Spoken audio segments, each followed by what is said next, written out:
Live. Everywhere. On netrootsradio.com.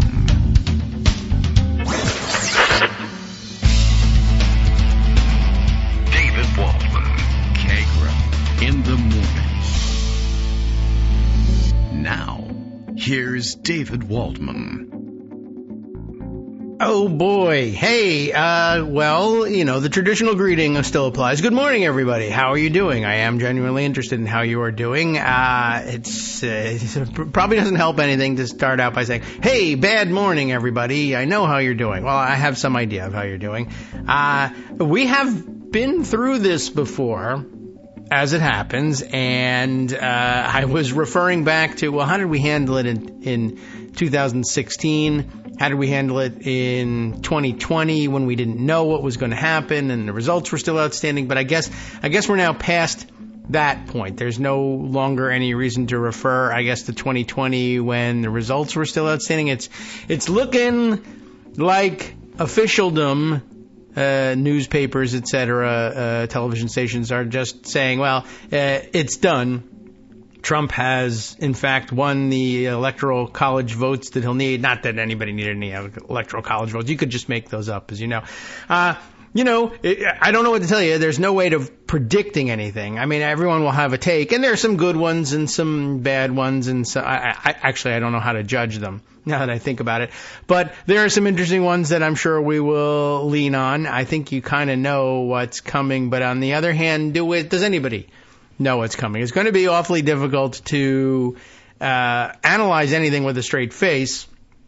And, you know, I guess we've kind of laid the groundwork for that on the show, just pointing out that if there are no rules or the law and the Constitution are whatever the group of people that whoever appointed them to the bench assembles, and it's up to them, and do they feel beholden to the person who appointed them, or are they just politically pleased to do this for some other reason? We don't know. Then, you know, it's just next to impossible to figure out what it is that, you know, you can predict is going to happen. So, I don't know. I mean, I guess we now have to throw open the doors to the possibility that all of the lunacy comes true. And now most of the people, or many of the people who voted for Trump yesterday, did so on the premise that it would not, but you won't be able to, you know, rely on them for any help on that. And I don't know whether they would help us anyway. And I don't know whether they really care whether the things really aren't going to come true. Some of them may secretly have wanted them to come true anyway. So I don't know what to tell you. I don't know how to help you plan. Not to get too down on it, but you know, you could stay home and just try to get through your day, or make your way to work and just go on about your business, which is, I guess, what everybody's doing, because what else are you going to do? There's nothing else to recommend, right?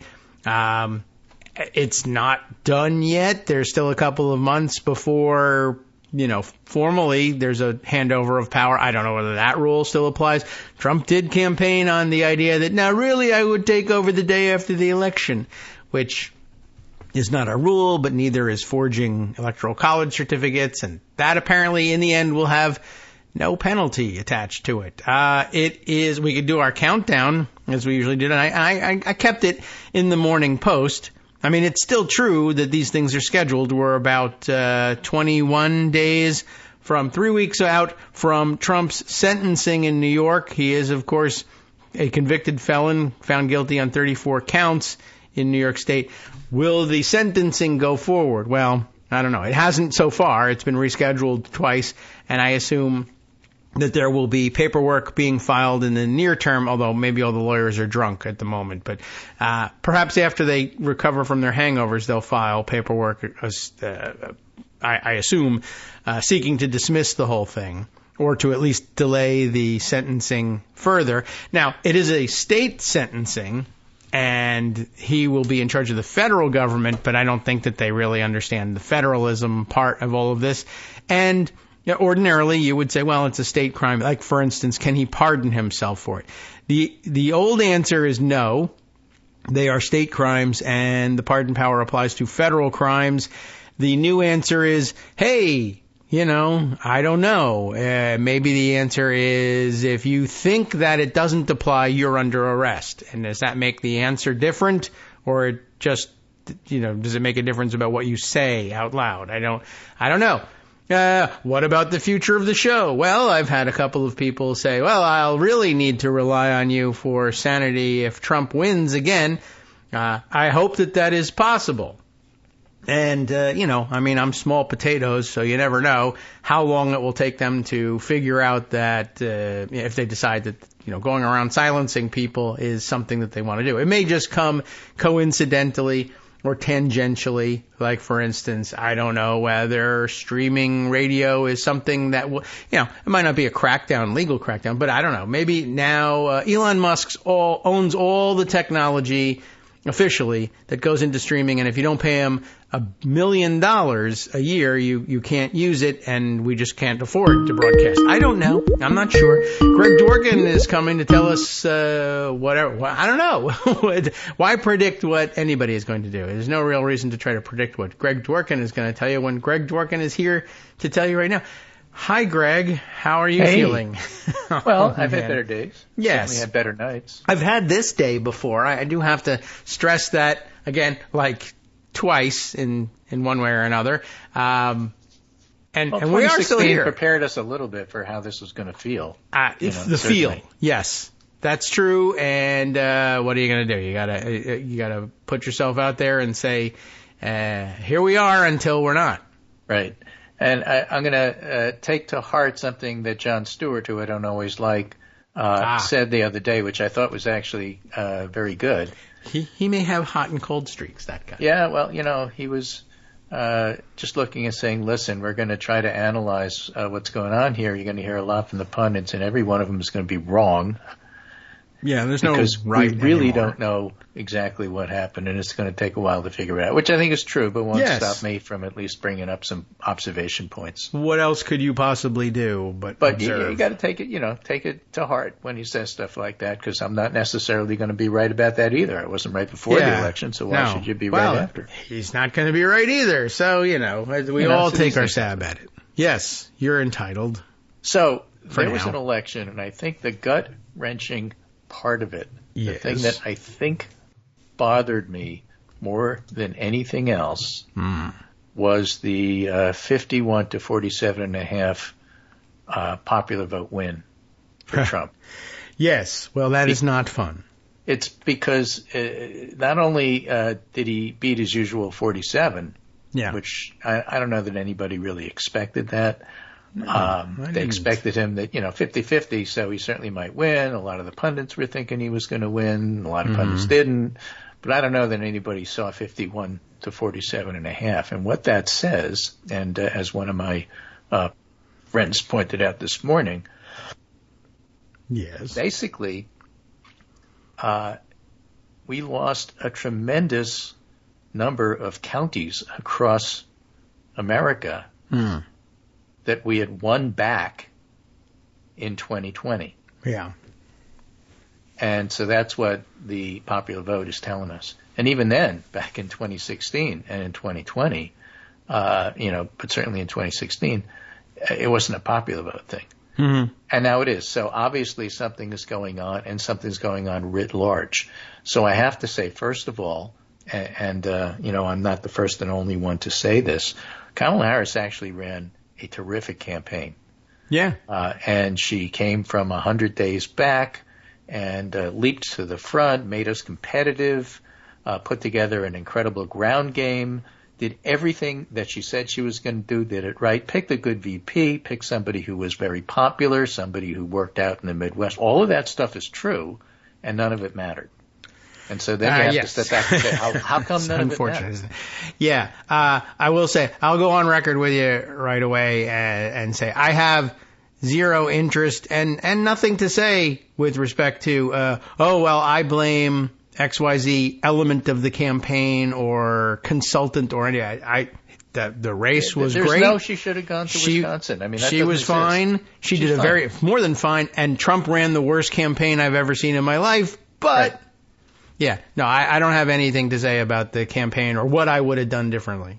So, all of those numbers, whatever numbers we present to you, is telling us not so much about the campaign, but about the country. And, of course, that's really the dispiriting part. Darn it. This is a comment from Osita Nwanevu, who says, many Americans of all races do not believe our norms and institutions work. And a message about protecting them from a force promising to upend them wasn't effective. Yeah. Well, all right. That's an observation. At least it wasn't with one group of people. Two groups of people I will single out. First of all, and this was startling when I saw it, Philip Klein from National Review tweeted this around. Gen X is the only generation that voted for Trump over Harris. How many of us are there?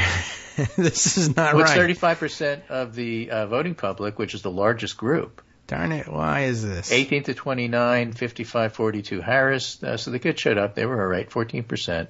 30 to 44, 51 to 46. Those are my kids' age. Gen X, 45 to 64, the people who grew up under Reagan. Yeah, I didn't like it, though.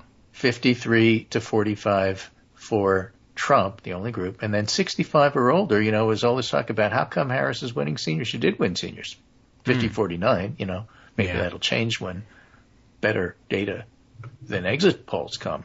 But okay, Gen X was the only cohort that went for Trump, which was enough. But, wow. Basically, as Philip Klein put it, Gen X delivered the White House to Trump. Damn it. Maybe we should have had supervised after-school activity. So, if you're of a certain age. I am that age. I didn't do it. I went the other way on that one. My friends went the other way on that one. So I'm not sure who to ask about that. But I guess if you see any mean people going gray, you could ask them. All right. And then something else, which Niall Stanage brought to my attention, which I thought was unfortunately more than interesting. Oh, okay. It's an interesting way of putting it. So you're looking at exit poll data nationally. And Harris got 39% of white men, which is not that bad. It's pretty close to what Biden got. 47% of white women, which is pretty good. Trump gets 52. 78% of black men, 92% of black women. So, that's not all that different. Latina women, 61% Harris, 37% Trump. Latino men. Oh, yes, that sounds bad. 54 Trump, 44 Harris.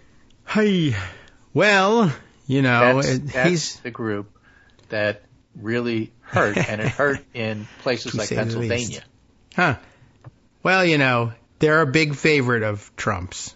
Right. Latino men. Basically, he ran on toxic masculinity, and toxic masculinity won in the swing states. Yeah, I mean, there is that issue. Okay. I mean, he wasn't running away from it. He ran. That's why he went to Rogan. That's why, But during the election, when they thought they were behind, people like Stephen Miller and, some of the other, wackos that hang out, were tweeting things like, men, you have to vote. Yes, I did see that. And that was a purposeful election strategy, which apparently worked. I mean, all we can say is that it apparently worked. We are standing here reading these headlines. And that's what they wanted to do. I think. It was purposeful, and so that's what you can say. Yeah. I will say it is very odd, and it's certainly unsettling. And I guess still the thing that strikes me even less likely than they're actually winning, which, is not a likelihood thing anymore, but more surprising than that is the idea that they would have put so much on the line, including, actually not dying in prison, and left it to chance. It does seem odd that they promised to do all these horrible things and uncouple us from the American and international political order in exchange for I don't know what, and neither do they. And, but if men vote, it'll work out. Well, again, okay. so this is where the Latino Some men gets gamble. folded in, Yeah. and the male vote for Trump over Harris was 57-41. The female vote for Harris over Trump was only 12 points. So Well, even though more women voted, 53-47 as usual, Trump got, more males in terms of the gender gap, which is tremendous. But he got more males to vote for him than one would otherwise have expected, and it worked out for him. He also won, by the way, the suburban vote, 51-48. Again, thanks to those swing states, we did not get the return on investment that we thought we were going to get from Dobbs. I mean, it wasn't like an investment we made either. Yeah, but you know what I'm saying. Yeah, yes. We thought that the backlash was going to be bigger. The investment was the investment that the campaign made in highlighting the issue. No, I didn't invest in Dobbs. I sold my Dobbs stock. I didn't want that to happen. Yeah, no, I get that. Yeah, and it wasn't a good thing, but, that's part of what happened. Mm-hmm. Now, just for comparison, this is what Nash posted, which I thought was so interesting. Latino men. Yes. Trump 53, Harris 45. Actually, in the latest exit poll, it's up to 10. 50. Or plus 10. I see. 55, I think, to 45, something like that. Yeah. It was, in 2020, D plus 23. Now it's R plus 9 or 10. That's just an enormous shift.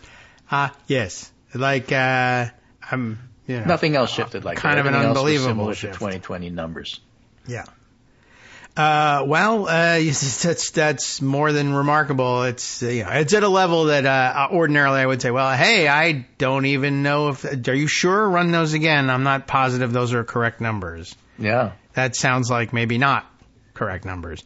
But, to how, why, where, when, I don't know, but it doesn't feel right, but I can't tell you anything else. This is the numbers we're being handed. The numbers we're being handed say this happened. Right. And so, obviously, are they the right numbers? Questions and answers. Yeah. And we're not the only ones. I mean, there's plenty of experts in this field. Again, that's why, you listen to the pundits, don't believe the pundits. But experts in the field thought that's not going to happen. In fact, this whole Madison Square Garden Puerto Rican joke was going to change everything. And it didn't. True. Yeah, I did wonder at the outset of that a little. I don't know. It seemed like there was certainly a lot of backlash to it. On the other hand, even more.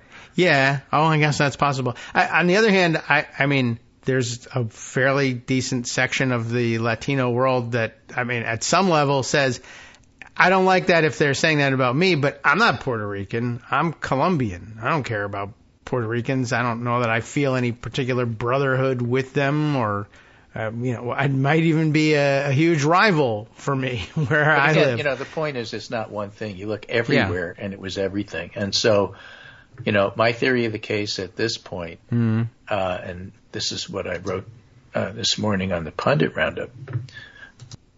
Yes. Is it starts, with the 2000 election. Yes, okay. And you start to mistrust institutions. Then you have COVID, and COVID resentment was enormous, but it was such a horrible experience that people sort of bury it. Yeah. As at least their accurate recollection of it, anyway. Yeah, I mean, what one author called the United States of amnesia. Okay. You don't want to remember that sort of stuff. You don't remember anything that happened before Monday, this being Monday. And so what happens is that what you do remember is the resentment, and it's the resentment against institutions like CDC, which, people feel to this day didn't give them helpful information, maybe pushed them in the wrong direction, whether it was mask mandates or whatever, that applied to some but not to others. Gavin Newsom going to restaurants, that sort of thing. Yeah. The Federal Reserve, which is supposed to fix inflation and didn't, and so the bankers are fine, and I'm working 2 jobs and so on and so forth. Whatever it is. Yeah. That's where that point about Harris trying to defend institutions doesn't necessarily resonate with the public when the public is so angry with institutions. Yeah, and they want to okay. blow them up. And they basically said, Democrats are defending it. I don't want them to defend it. They don't do anything about the institutions that they're mad about. They don't touch the Supreme Court. They don't do blue slips. I mean, you want to blow it up, you're going to have to turn to the Republicans. They'll do it. Yeah. And they did. They turned to the Republicans. And, I don't know that anybody could have overcome that kind of, thinking. Doesn't matter what kind of campaign you had. Yeah. Well, right. When it comes right down to it, right, I guess like landing at the, it's the same question as, can you predict what is going to happen? No, I can't. It doesn't make any sense, and there's no such thing as rules or laws. Can you logic out why this happened and find a way for a better, more democratic party, whether it's the Democratic Party or any others, to win back voters that don't want to make any sense of anything? No, right. I can't. And we've had this discussion about why would you vote for Trump? It's not logical. Mm-hmm. So therefore, it's not something that can be debated. It doesn't work that way. This is a piece by Chris Steyerwalt, who's writing in the Dispatch, conservative journal. Oh. And it was right before the election. It was kind of interesting. And he said, what polls can never tell us. Polls reflect what people think. Elections reflect what people do. Yes. Okay. And he used your dishwasher. Mine? As an example. Okay. Generic dishwasher. Oh. All right. Okay. You got to put up the dishes. Sure. Yes. And you keep getting this F2, which looks very similar to FU, because it's not starting. You don't know why. What dishwasher says F2? This doesn't sound that you generic. Get an error but message. Okay. You don't know what it error means. Message. Yeah. All right. Right. I mean, on off. So that's a knowledge problem. Yeah. Okay. You can look it up. Don't know what to do. Off. You can do all sorts of stuff to try to fix it, and that's working with the polls. Or you can just look at your dishwasher and say, this is the third time this month this has happened. I'm just throwing the damn thing out the window and getting a new one. I guess. And if that's your reaction, all the explanations about what the error code means is completely irrelevant. I guess. I mean, as there's no particular logic behind it, like I guess it doesn't make any difference to say I'm mad. That's all. But you're. This thing is really annoying me. I don't have to explain to you why it's annoying me. It is. I know. And I guess if you have the time, right, you ask the question. The thing I don't get is this is the second dishwasher you've thrown out, and what you're doing is you're bringing back the one that's still in your backyard and saying, this is new. I will have this one. That doesn't make any sense. Shut up. All right. Well, and again, so he goes on to say, look, polls seek knowledge, which is why we look at these exit polls to try to figure out what's going on. But elections are contests. They're different. They're not knowledge-seeking events. Well, that's clear enough now. Well, it's always been clear, right? I mean, so the one who wins is the one who does X, Y, and Z, not the one who figures out, what W over here means and then tries to explain it to people. If inflation is bothering you because prices are too high and they've come down and that's a wonderful thing and it still bothers you, that's a contest. There's this guy over here who's the incumbent, and around the world, incumbents have been thrown out. That's the trend, because you got to blame somebody. And so the incumbent party happens to be the Democrats, and they were blamed. And that's why, it wasn't just Harris; it was also senators. Yes, maybe. Yeah, right. I mean, certainly a lot that lost. Casey might lose. What did Casey do to offend anybody? I don't know. I mean, I guess it only applies insofar as they usually say the party in power. They mean the White House, even if they're not in power. They mean the White House, right? Exactly. In the House of Representatives. Like we're not going to flip that. They mean the White House. I'm throwing out the incumbents except for the ones I like. Things about the White House. Yeah. And the other side of it is sort of interesting. Is that if you look at the various and sundry states in terms of how they did, New Jersey. Okay, Harris won New Jersey. Yes. I was told New Jersey was in play. 51-47. I mean, okay, New York it gets was in close, play. but it just doesn't happen. Harris wins at 55-45. Mm-hmm. Okay, but the one that really caught my eye and drew me to like what's going on is the very early returns from York County. Yeah. Because the margins there weren't what I expected. No. Well, I don't think that I don't know whether I had an expectation necessarily, other than that it would be. I just wanted it to be 2020. Yeah. It was less. It was less. I think it was something like 13, and I think it was closer to 20 in 2020 or something like that. I don't remember. I mean, the it's exact still numbers. Overwhelming, but yeah, I mean, things changed, but it's still. And at the time I got that return, return, I'm looking at the election returns. Yeah.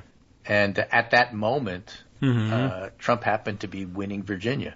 Yeah. Which happens a lot because that's a question of when the returns come from and what geographic areas they come. Yeah. So early in the contest, it's not surprising that the Republican is leading in Virginia, and then the Democrat wins. And that's what we expected, and that's what happened. Mm-hmm. And that wasn't much in doubt.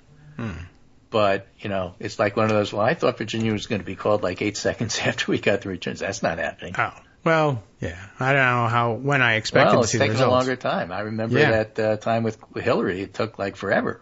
Mm-hmm. Yeah. So you get the inkling that, all right, something's going on here. Yeah. And then you start getting Georgia and North Carolina results, and you figure, okay, North Carolina is a little stronger than Georgia, but, these aren't where I want them to be. Yeah. I mean, people were very unhappy with the early returns from Northern Virginia and said, oh, no, this could swing the state the other way. It didn't, but... but a big warning sign, and in fact, it was.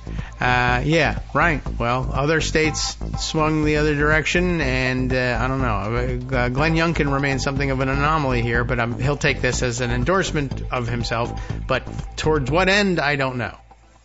Hi, I'm Scott Anderson, the guy that writes the daily summary for this show, Kagro in the Morning. Thank you to everyone that supports this show. Many of you send donations through PayPal, Patreon, Square Cash, Radio Public, and so on. Some of you write your own essays and send them in, or read articles with your own commentary. We appreciate it.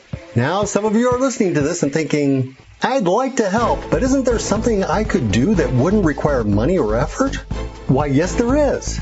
You can just like us. On Daily Kos, they call it the recommend button. YouTube has a thumbs up. There are hearts and likes and love buttons. Tap our love button. Tap our love button every day. Share our shows and summaries on Facebook and Twitter, YouTube and iTunes, Stitcher and Amazon. Most of these places allow you to write a review, so a sentence or two would be great. Recommend us to social media, or tell your friends to listen to the show. You aren't just helping us, you're helping them find their new favorite thing to listen to. You could change the world. So thank you in advance from me and everybody else in the world. All right, welcome back now to the Kagro in the Morning Show here on Netroots Radio. We continue with our post-mortem, figuring things out the best we can, and, telling you what we do know and how much we don't. And a lot we don't. Yeah, there is a lot. So we were talking about Virginia. Loudoun County, it looks like 57-40 for Harris. So caught up a little bit, but 17 is good, but I don't think, I don't have it in front of me, I don't think that's quite as good as it was in 2020. No, I don't think so. I happen to live in New England. Yes. And New England didn't change all that much. My own representative, John Hayes, won by 6. That's about what we would expect. Joe Courtney and everybody else won theirs.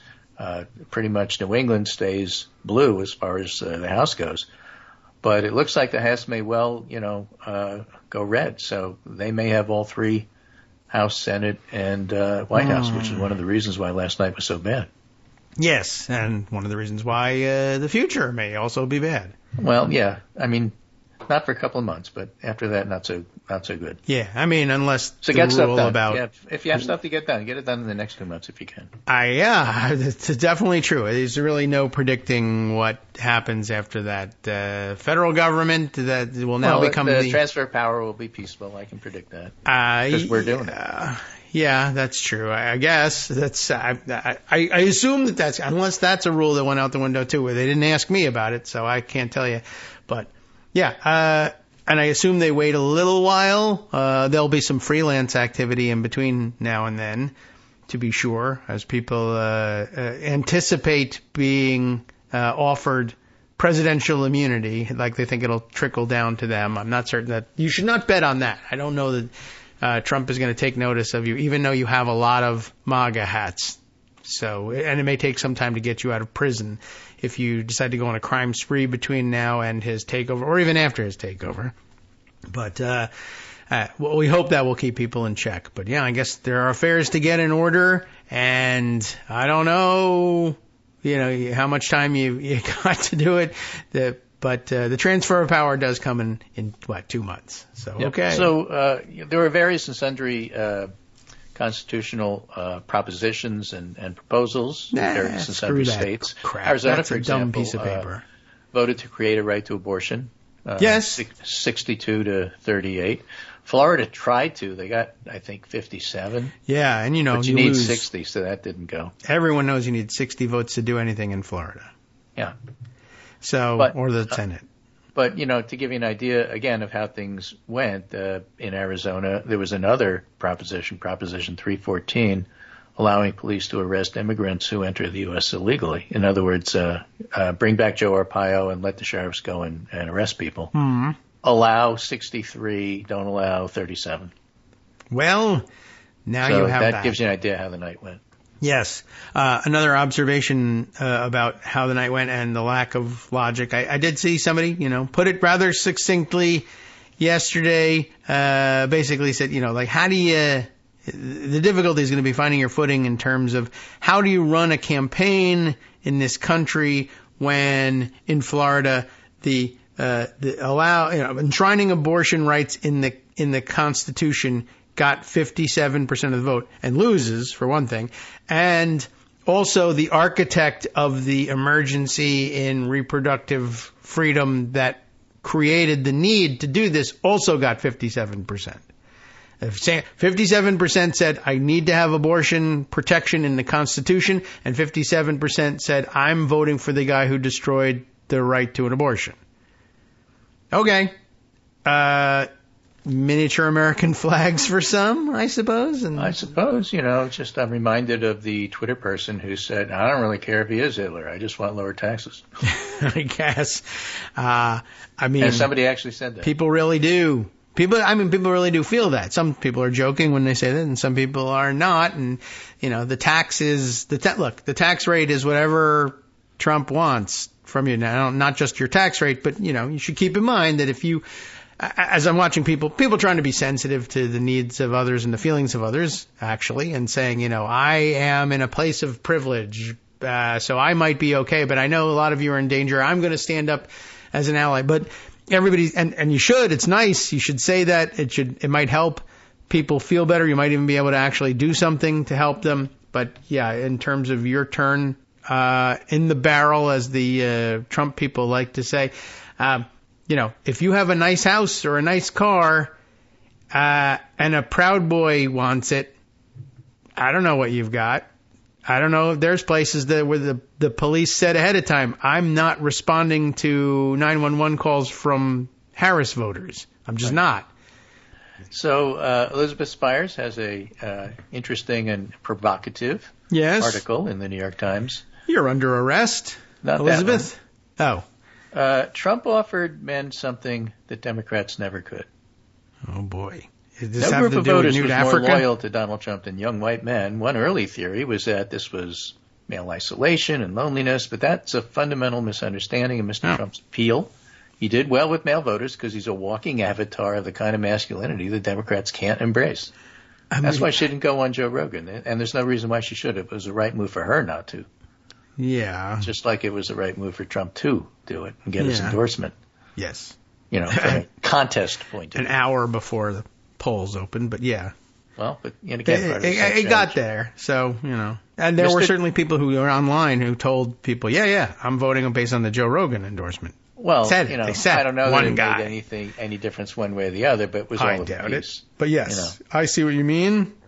So Mr. Trump offered a regressive idea of masculinity in which power over women is a birthright. And if you don't think that, go check out Christian conservatives and what they think. That this appeal in particular to white men is not a coincidence. It intersects with other types of entitlement, including the idea that white people are superior to other races, more qualified to hold positions of power. You know, stupid things to say, right? Except not in 2024, because it's unfortunately quite relevant. Yes, I think so. For men unhappy with their status, this view offers a group of people to blame, which feels more tangible than blaming systemic problems like economic inequality and the difficulty of adapting to technological and cultural change. Mm-hmm. So even the economic anxiety you said you felt, that's a dumb idea. You really wanted was to be able to I want to blame somebody drag else. Women into a cave. When he wanted to insult his enemies, he identified them by qualities that the rules of hegemonic masculinity code as feminine, less intelligent, like low IQ, like Robert De Niro, right. Feminized, like tampon Tim Walz, weak, like Sleepy Joe. If the enemy was a woman, he described her through a lens of sexuality or motherhood. Mm-hmm. So it's no surprise he painted Harris as low IQ and lazy and said she slept her way to the top. And you can hear it not just from him, but from Tucker Carlson and all the people around him. And as much as we decry it and as much as we hate it and as much as we think it's terrible, he won. That's what they're saying. That's what they're saying. So, of course, it's bad. Yeah. And, of course, it harms men, too. That's not, contested. Right. The point is, this is what he did. So I'm not talking about the error code on the dishwasher. I'm talking about the dishwasher not working. Yes, all right. It doesn't.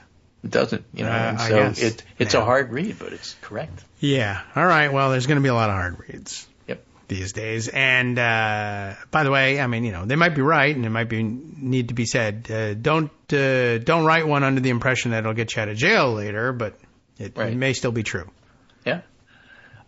Joyce Vance brings up I don't know what side issue here, which I don't think that we should ignore. All right. And that's all the bomb threats that came from Russia about polling sites that happened to be in Democratic areas. I don't think it changed the election in any way, shape, or form other than to delay it for an hour or two. But the fact that it happened, and it happened repeatedly, is bad. They weren't random threats. No. They weren't the lone wolf. It was, it was a bear. America was being threatened by Russia. Yes, and that is, there's got a lot of implications. Domestically, we can say this much. There were bomb threats against polling places and counting places as well. And there were some instances in which the local polling places had to be, shut down to sweep to make sure that there were no actual bombs in the building because they had gotten these bomb threats, and nobody could vote for an hour, 2 hours, 3 hours while they were doing that. And ordinarily when this happens, a fire breaks out in a polling place, the machines break, whatever it is, routine stuff. The parties go to court, and usually the Democrats are there saying, we lost 2 hours worth of voting, you need to keep the polls open 2 more hours in this location. And the judges say, yes, fair, no problem, go ahead and do that, especially for people who are already in line and who stayed there. But this time around, they always oppose it, Republicans, because they want to shut things down instantly. But we're now in a position where the Republican Party went to court to sue for the success of the bomb threat and said, no, those 2 hours are just erased from time. The bomb threat succeeds. We're intervening in the suit on behalf of Russia. And not only that, but, there was just an outright attack on the American election by Russia, and you certainly shouldn't be looking for any sort of response or retaliation from the next administration. Whether there is one from this administration in the closing days, I don't know, but we're now at the point where Russia interferes in the elections openly and forthrightly and expects nothing in return and will indeed get nothing in return. So, just so you know, internationally and domestically, 2 huge problems. A Republican Party that was just into it because they were benefiting from it, and international actors who say there's not only no consequences, I might get a Presidential Medal of Freedom in a couple months for this. Yay. So one piece of news as I finish up my segment, because I don't really have a whole lot else. Really? Because we don't know a lot else. That's odd. But in Nebraska, too, Don Bacon won. All right. Don Bacon is not fried. I guess not. On the other hand, among people who are fried, we did see some interesting results in North Carolina, to say at least. It did swing to Trump's camp on the presidential race, but not so much in the gubernatorial race. So we saw that. Yeah, that was that would have been shocking had it been any other way. Yes, and I think even without the seismic disruption, we will likely have seen Mark Robinson not win for various reasons. Right. It was an odd pairing. He's now got a lot of time on his hands, and we know how he likes to spend his time, so maybe it's a nice outcome for him. Yeah, or maybe he ends up as... Because we love people in Virginia, we should mention, it looks like Eugene Vindman is going to hold on and keep that seat. That is... Which is good. Yep. It's Virginia 7, right? And I believe so. Virginia 2, which is Jen Kagans, who's a Republican, I think will probably hold on there. I don't think that race has been called yet. Okay. Well, we'll now... So that doesn't change the House at all. That's, basically the way it was. You sit around and count those numbers as they come in, and that takes a long time, too. And there's 435 of them there. It does sometimes take beyond January to figure out exactly who's going to be sitting in the House in every single seat. That's not unusual. Especially in California. It turns out the Democrats flipped New York 4, which was Desposito. New York 19, New York 22. They held New York 3. I think that's George Santos's old seat. Is that right? I can't remember. New York the number. 18. I think 1, 2, 3, and 4 are in Long Island. Okay. So the Democrats did their job for a change. I think Mondaire Jones lost to Mike Lawler, which was semi-expected. Lawler ran a very good campaign. Mondaire Jones, not so much. Yeah. But at least New York did their part. So now we have to see what happens in California. And that's going to take a while because that always takes forever to count. Yeah, well, we got a lot to there's a lot of administrative work yet to do. North Carolina, it makes for an interesting case study, not only because Mark Robinson lost, but also I understand legislatively. The state legislature was a Republican supermajority, and they managed to break the supermajority. I don't know if it's going to change much, but with a Democratic governor, I suppose the rightward lurch of legislative activity in North Carolina is stalled for a while, but not like it's going to take a left turn real hard at any time in the near future. But there is that, I guess. And Mark Robinson, I think we're done probably having to hear about this. This might be the last mention of Nude Africa. I'm very sad about that. I can't imagine that there's any reason in the world why Trump would think, sometimes a prominent Republican that he's endorsed loses a race, he comes into power, he will give them some role in the government. I don't really believe that Trump really believes that Mark Robinson is worth having in his government, but I don't know. He's going to have a lot of free time, So Adam Carlson kindly rounds up the pro-reproductive rights ballot measures. All right. A lot of them passed. Arizona, 62%, we mentioned. Colorado, 61%. Maryland, 74%. Yeah. Missouri, 52%. Montana, 57%. Nevada, 63%. New York, 62%. In places like Nevada and Arizona, it didn't really make much difference with the presidential, but interesting nonetheless. The places they failed, Florida, 57 because you need 60. Nebraska at 49. Nebraska 40. Well, not a bad performance for Nebraska. And South Dakota 40. Okay.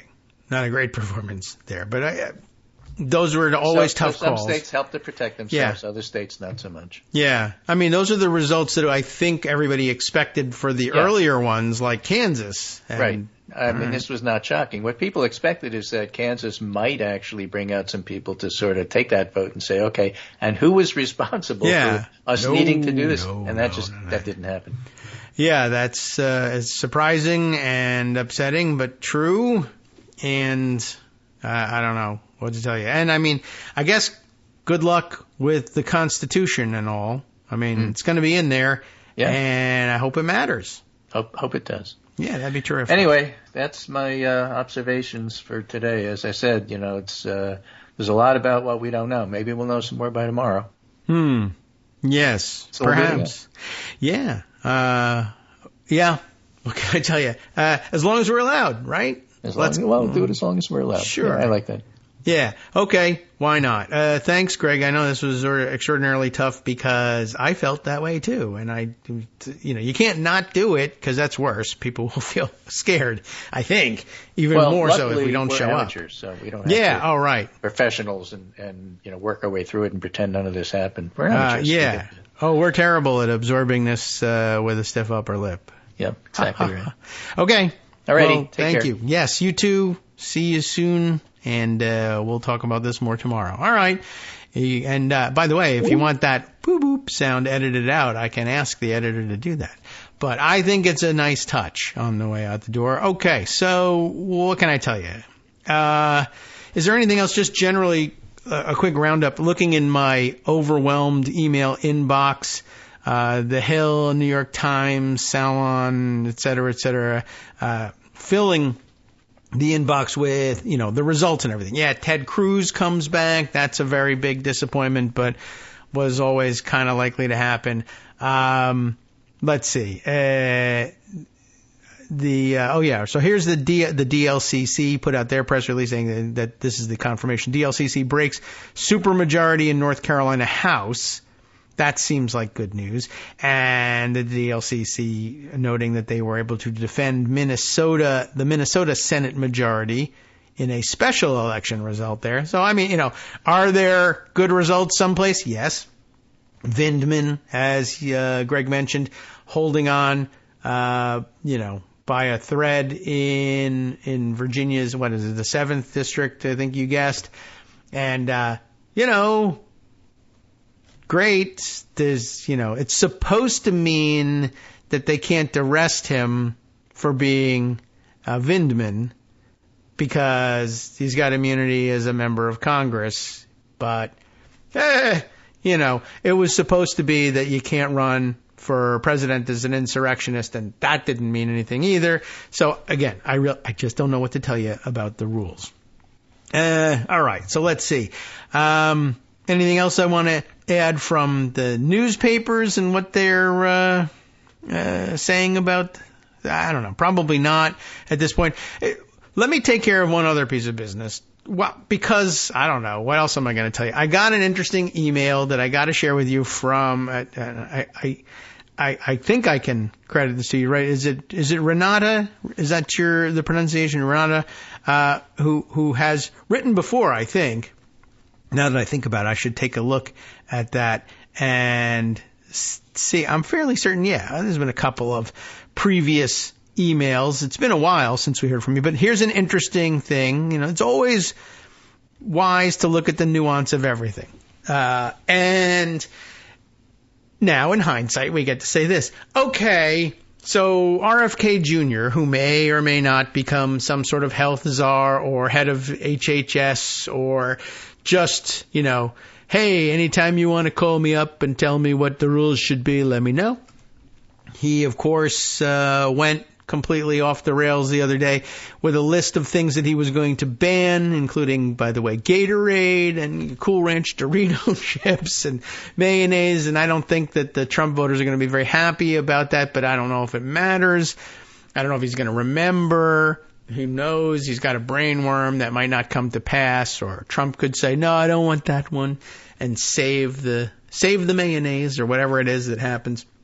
I was going to say, I guess sell your Gatorade stock. I mean, there's not real Gatorade stock. By the way, if you're wondering, it's PepsiCo, who I think now currently owns Gatorade.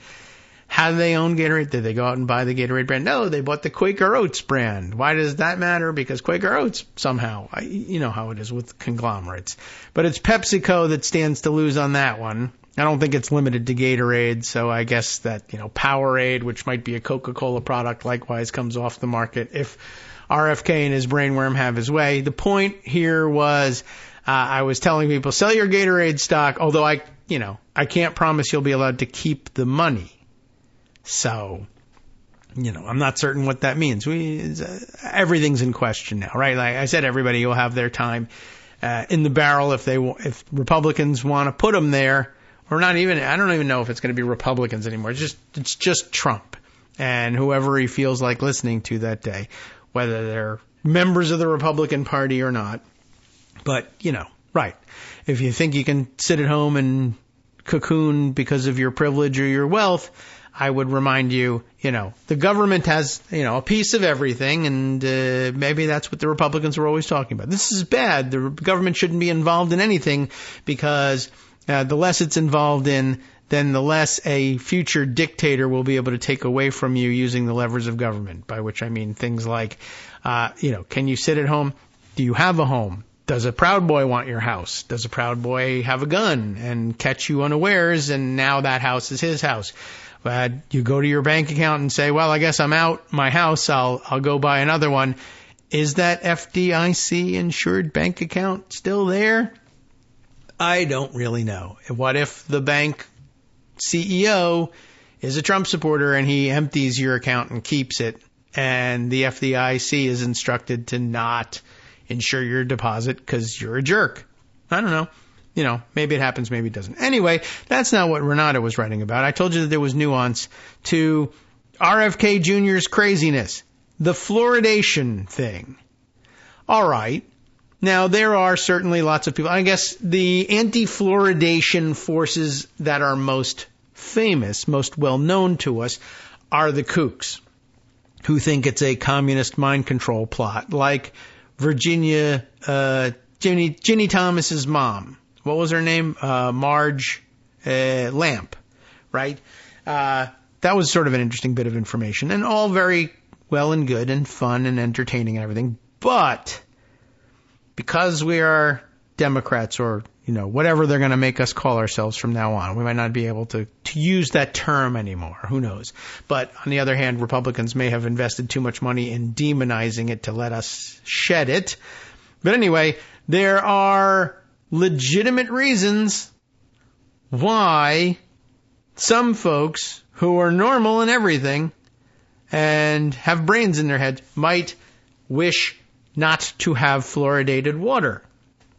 And here they are. They're explaining why, let's expand our minds a little bit. Renata says, look, there are other reasons for not fluoridating water besides bat stuff reasoning, right? Fluoride, here's the explanation. I don't know, I haven't been able to evaluate this argument independently, but I'll say this. Okay, Renata tends to weigh in with interesting and important facts, and I'll believe this one for now. And why not? This makes a certain amount of sense. This is not beyond belief. This could absolutely be the case. Fluoride, it begins by saying, and I can't validate this, but it sounds right. Fluoride is an obsolete hyperthyroid medication that was used in Europe and South America until 1960. It is no longer used because of inconsistent results. And it says parenthetically here, diets heavy in seafood can depress fluoride uptake. Okay. So, people with normal thyroid function who are exposed to fluoridated water can have, I don't know how strong the connection is, but it can happen, can have reduced thyroid function. That's hypothyroidism. Hypothyroidism was uncommon prior to water fluoridation, but has increased with increasing fluoridation of water. And then it does say, parenthetically, this is all circumstantial. It could be the result of increased testing or, I suppose any other number of factors. But hypothyroidism depresses the metabolism, and hypothyroidism rates could be as high as 11%. I mean, it could be. Also, I guess could not be, but why do you want to trade one public health problem with another? And if it really came down to, I guess if there was better, it doesn't even sound like this is conclusive evidence here. It's a supposition, But yeah, I mean, I guess you want to choose one way or the other in terms of, well, are lots and lots of 400% more or whatever the number was, children under the age of 5 having to undergo dental surgery under anesthesia. What's the danger? What are we doing here? Versus, well, are we increasing hyperthyroidism?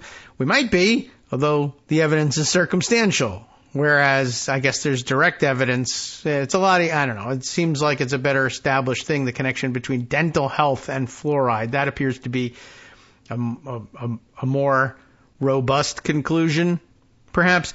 But anyway, first of all, she concludes here, water fluoridation is not a substitute for proper dental exams and treatment, and that's true. And you can always, lots of people live off of well water, which is not fluoridated, and they are well advised to use fluoride toothpaste in order to help take care of that. Second, fluoride can be administered directly to the teeth at a dentist's office, and it is frequently, isn't it? I think most of us probably experience that all the time. So, since she points out, have suffered from hypothyroidism for more than 30 years, I would prefer that the fluoride not be added to water. And I guess everything is a public health trade-off. So, are there non-crazy-ass reasons to prefer that water not be fluoridated? Are there workarounds for people who prefer that there not be fluoride in their water? I don't know. I mean, I guess you could drink only bottled water, but I'm not certain whether that's a great solution either. Anyway, I just thought it would be worth pointing out that, from the before times, that there was once nuance, and we'll celebrate it one more time before abolishing it forever, I guess. Okay. But yeah, all right. Well, it's always worth learning something new, if only to distract you from the fact that learning will shortly be outlawed. Okay. Let's get ready for break number 2 here and try and gather our wits about us to the extent it matters that there even are wits anymore. And think about what we can share in the coming hour that might be of some importance. There are a few nominees that I have at the ready, and we'll see you in another minute or so. Let me take a quick break. I gotta go get some fluoridated water. I think I have no choice here. You definitely need to have some water, and I got nothing in bottles.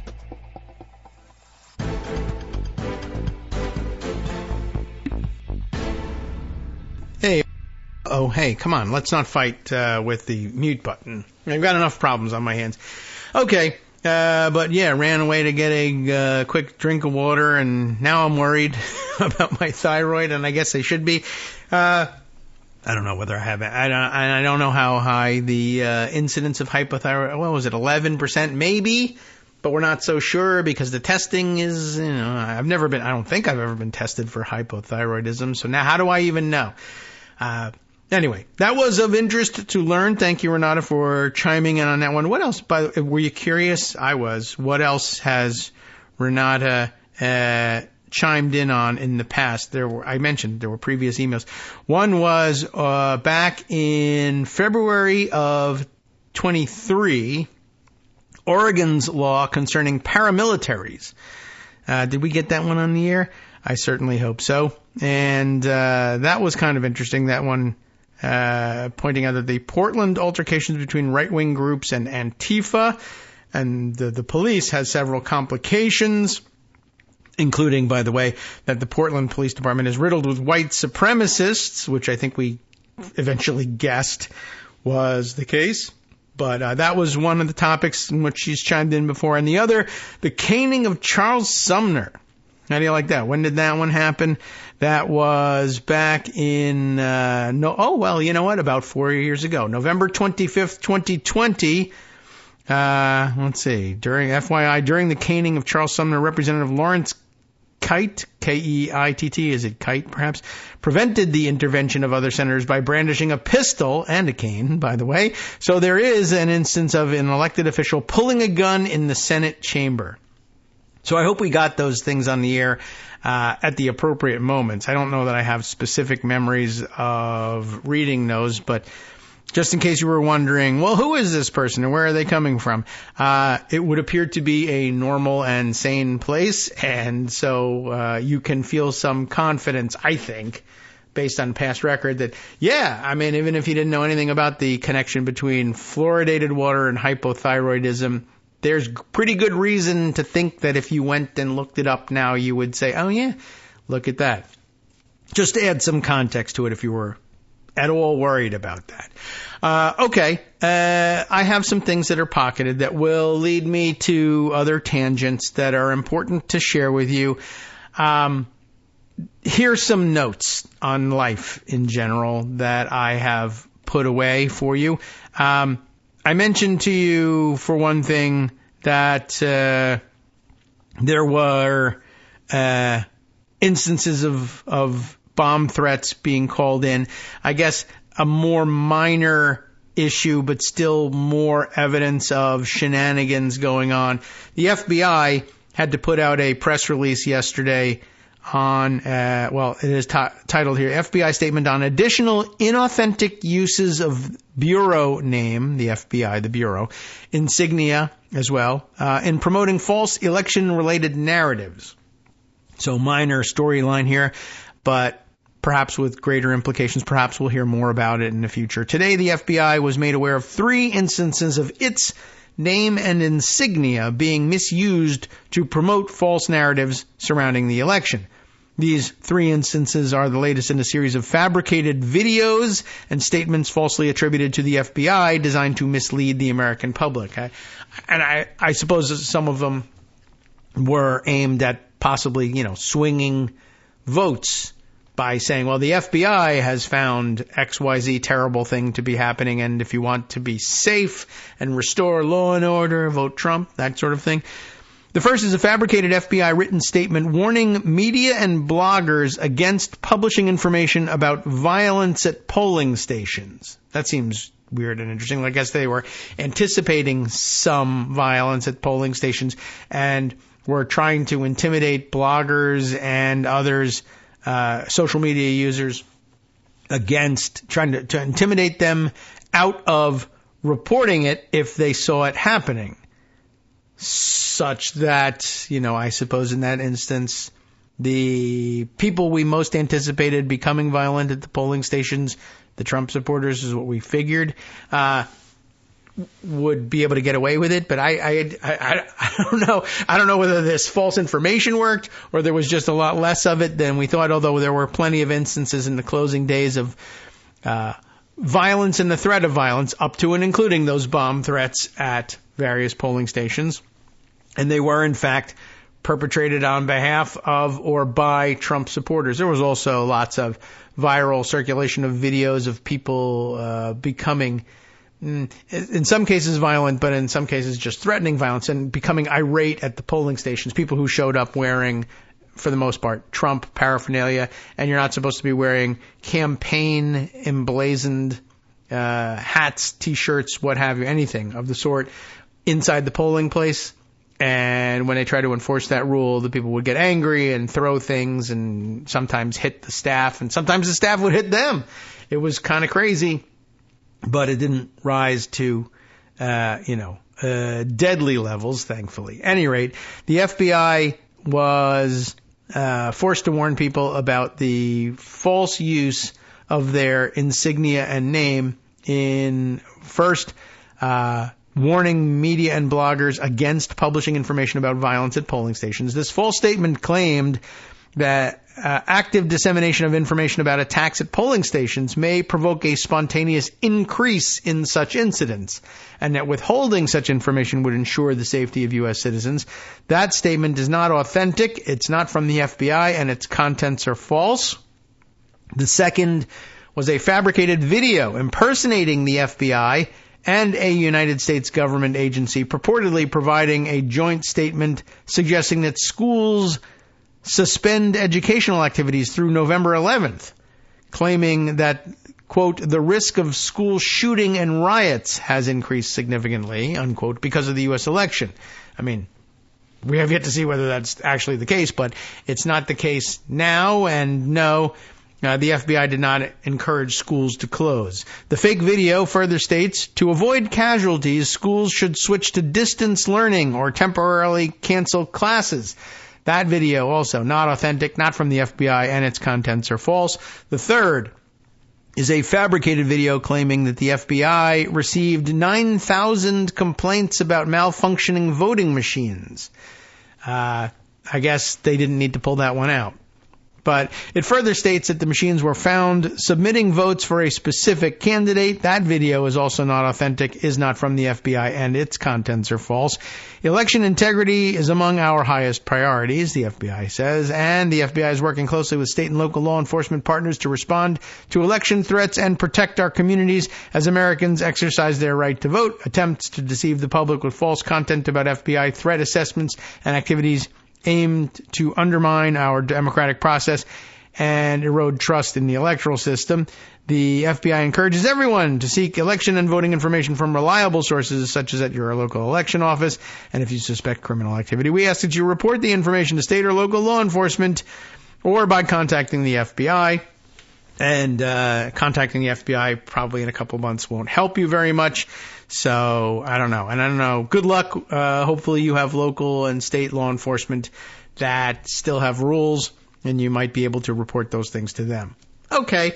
At the top of the legal and judicial system, of course, the old Supreme Court of the United States. And we all, of course, went to the polls armed with information about how extensive the bribery of Clarence Thomas has been, and I guess we're not concerned with that anymore.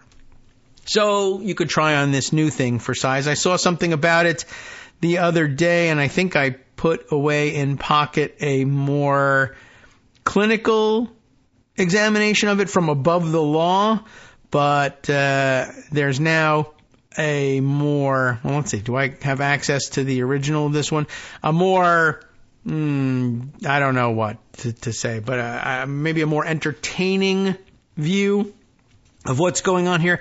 The above the law piece is from when? I should just check back and make sure that they get credited for, I think did they break the story, or were they just the first one to pick up with an analysis of it? I'll let me go back and look here, just so that they get some credit too. They published this one on Halloween, which is appropriate because it involves some sort of dress up as well. Above the Law's Joe Patrice, writing on October 31st, Sam Alito, you might know that guy, he's on the Supreme Court. Sam Alito got knighted, like with a K, K-N-I-G-H-T, knighted. Just like the Founding Fathers, ready for this one? All caps now. Explicitly made unconstitutional. But of course, it wasn't the Founding Fathers that made not being allowed to run for federal election as an insurrectionist unconstitutional. But it is in the Constitution nonetheless. But screw that. And so screw this as well. It turns out that Sam Alito hates the Constitution as much as you thought he did, says Joe Patrice. I guess I'm torn between, do we want to take this approach and read this article, which was the first one out of the box, or one that perhaps promises to be a little bit more entertaining in New York Magazine with the entry titled Justice Alito's Royalist Cosplay, which makes it more of a Halloween-sounding story, although this from Nina Burley didn't come out until, oh no, look, that one is October 31st too. It was just being circulated today. So it's a tie ball game here in terms of coming out on October 31st. So which one do we go with if they're both tied? Let's try, I don't know. For some reason, I feel like the New York Magazine approach will be a little bit more fun. Although, I have to give them credit. This headline is pretty strong. Maybe we go this way with Joe Patrice. Sam Alito got knighted just like the Founding Fathers explicitly made unconstitutional. Sure. All right. Let's give Joe the benefit of the doubt there. And maybe we'll skim Nina's piece and see whether there's anything to add from that. Justice Sam Alito, Joe begins, is the quintessential originalist. He will write, as he did in Dobbs, that rights are contingent upon being, quote, deeply rooted in the nation's history and tradition, unquote. But this is just a hustle. In truth, he cares little about either the text or the vaunted original public meaning of the Constitution, casting it aside with a yawn and an eye roll if it doesn't match his very contemporary political preferences. Within an ivory tower somewhere, there probably lives a principled conservative law professor seeking a grand unified theory of originalism that could be consistently applied to the 21st century, but on the ground, originalism is just public relations. I don't know whether Nina addresses things from this angle or not, but I like this. The Intelligencer has a story today. Look at that. It is, you know what? How do you like this? The election is going back and forth. You have to wait until all the votes are in. The Intelligencer. What's the Intelligencer? The Intelligencer is the vertical of the New York Magazine, where Nina Burley's article is published. So Joe Patrice here is working off of Nina's original piece here. So now we really have to switch gears and go back. So the truth is that Nina was out first, and this is Joe Patrice's observation at Above the Law, adding a second layer on top of Nina Burley's piece. So now I feel like we should turn around and go over there. But let me give you this paragraph. The Intelligencer has a story today that actually happened several years ago, but not unlike Alito's upside-down flag nonsense, didn't register with the public at the time. As we noted last week, Alito has been taking expensive gifts, as the conservative Supreme Court justices are wont to do, but are supposed to not do, from a right-wing German princess. But it turns out he's been cultivating more ties to the European aristocracy than just that. So now at this point, it may behoove us to switch gears and let Nina Burley describe the story that first made the press on Halloween, but actually happened several years ago. And there's a lot of background to it.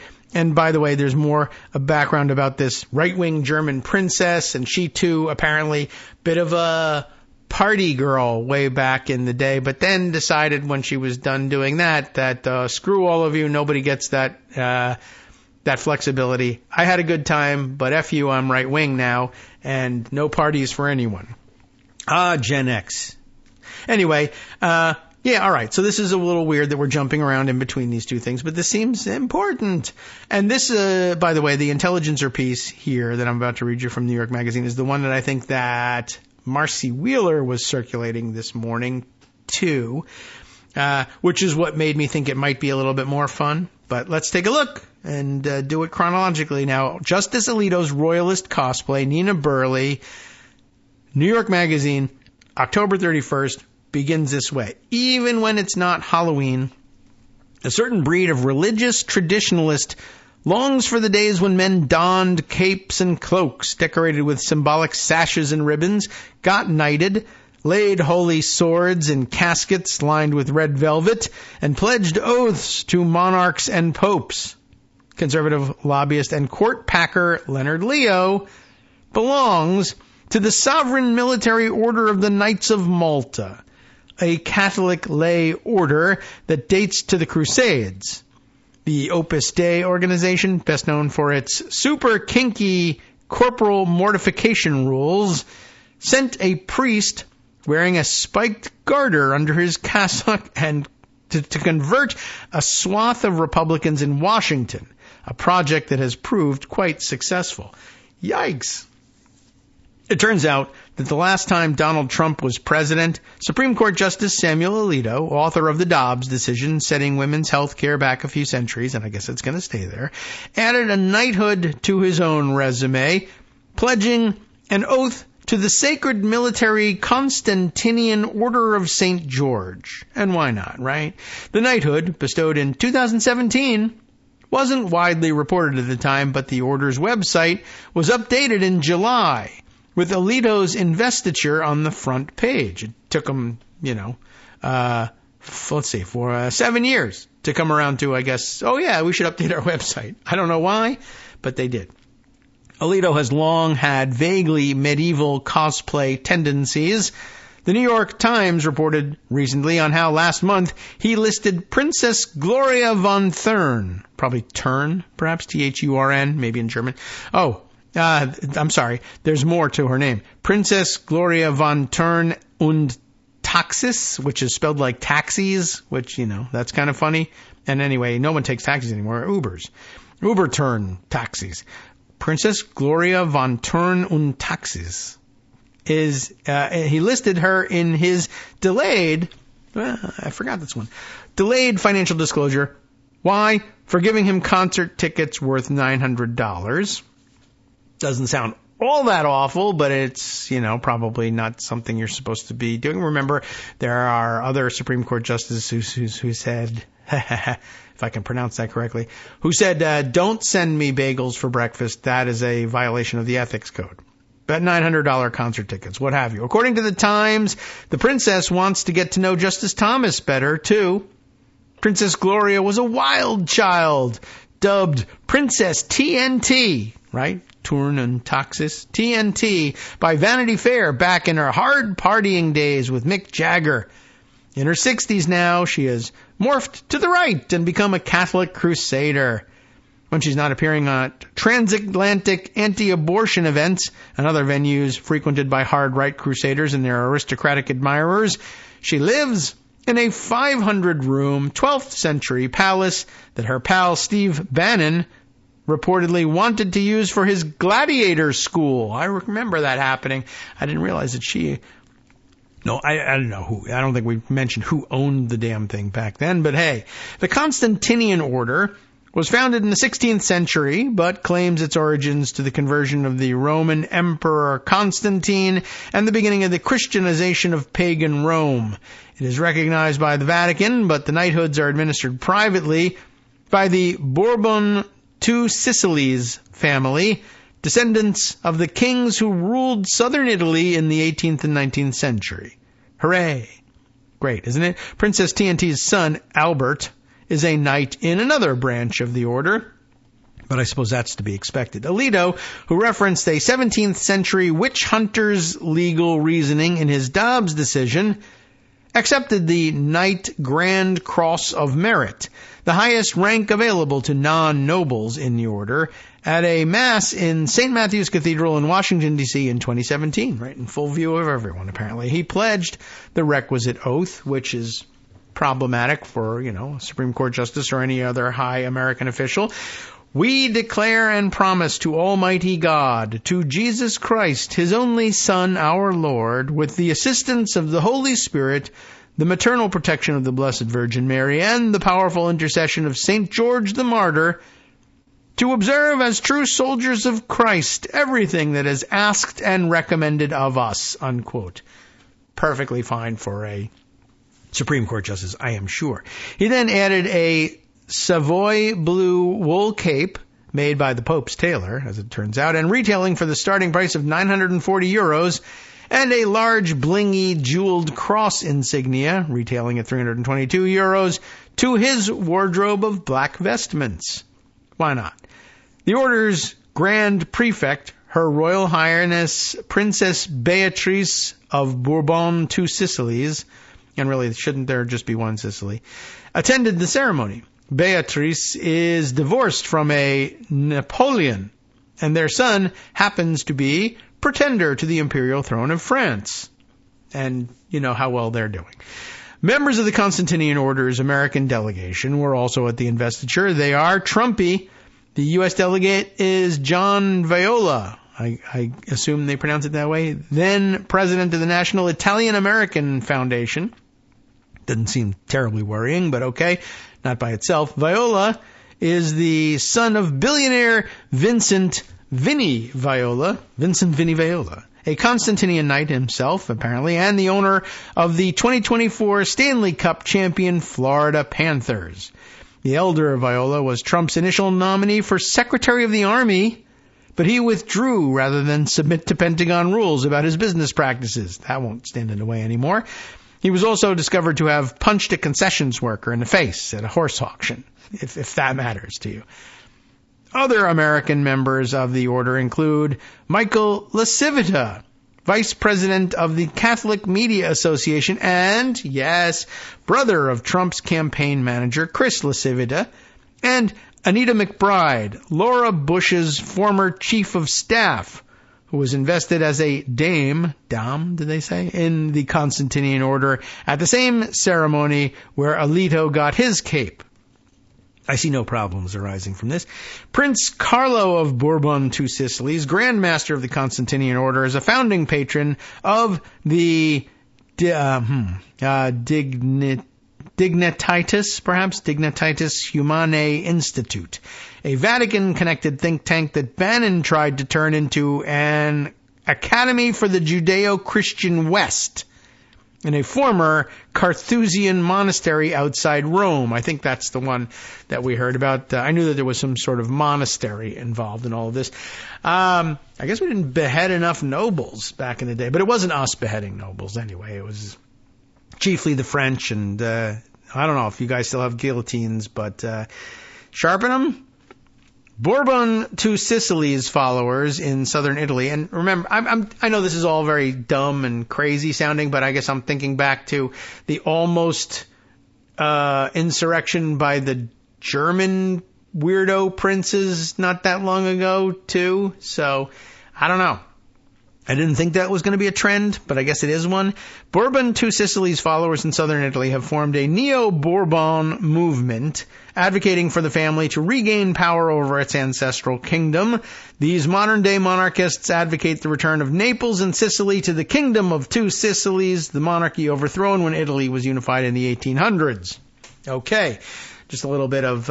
also, you should be reminded, I guess we're going to have to go back and read that whole stupid thing about Curtis Yarvin as well. Goodness. I can't believe we're reading these things as predictions now.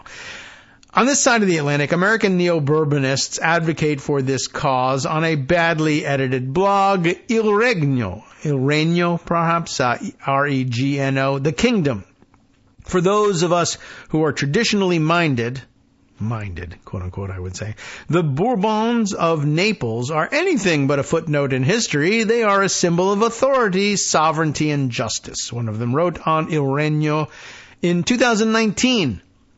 They represent a possible future in the face of the present crises that threatens, they would threaten, if they were crises, the remnants of our moribund civilization.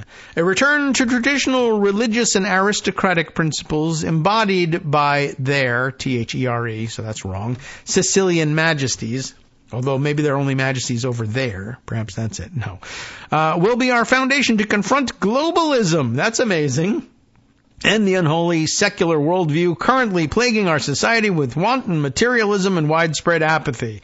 And who's a better crusader against materialism than Donald Trump and his crew, really? The Bourbon Two Sicilies are not exactly leaders in the fight against wanton materialism. They hobnob with celebrities and hereditary aristocrats at all the flesh pots of Europe and flash their lifestyle in Instagram posts from Monaco, Paris, Rome, and Saint-Tropez. The family have also been embroiled in a variety of tabloid-attracting scandals involving cash, art, and weapons. They have been photographed with Trump and with Syria's Bashar al-Assad. We're going to own the globalists with all these guys.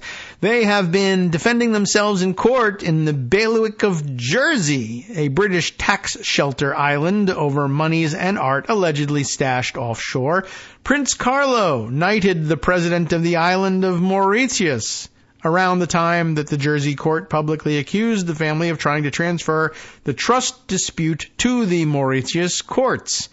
Another tropical recipient of Bourbon Two Sicilies knighthood is Roosevelt Skerritt, the longtime Prime Minister of Dominica, remember them, who has denied accusations of corruption involving passport selling and slush funds, and weren't... Paolo Zampoli. We're going to go way back to that guy and his Trump associations, who is the fake ambassador at large from Dominica, selling those passports. We got a real hodgepodge out there, folks, and I guess if you weren't conspiracy-minded, you will be now. And that's okay, because now there's no more laws against conspiracy-minded anything, I guess. Okay. The list of Constantinian knights and dames. Did they say dame? I'm not sure. Now, like in English, we say dame, right? But knights and dames, I don't know. It just sounds so dopey, but the whole thing sounds dopey.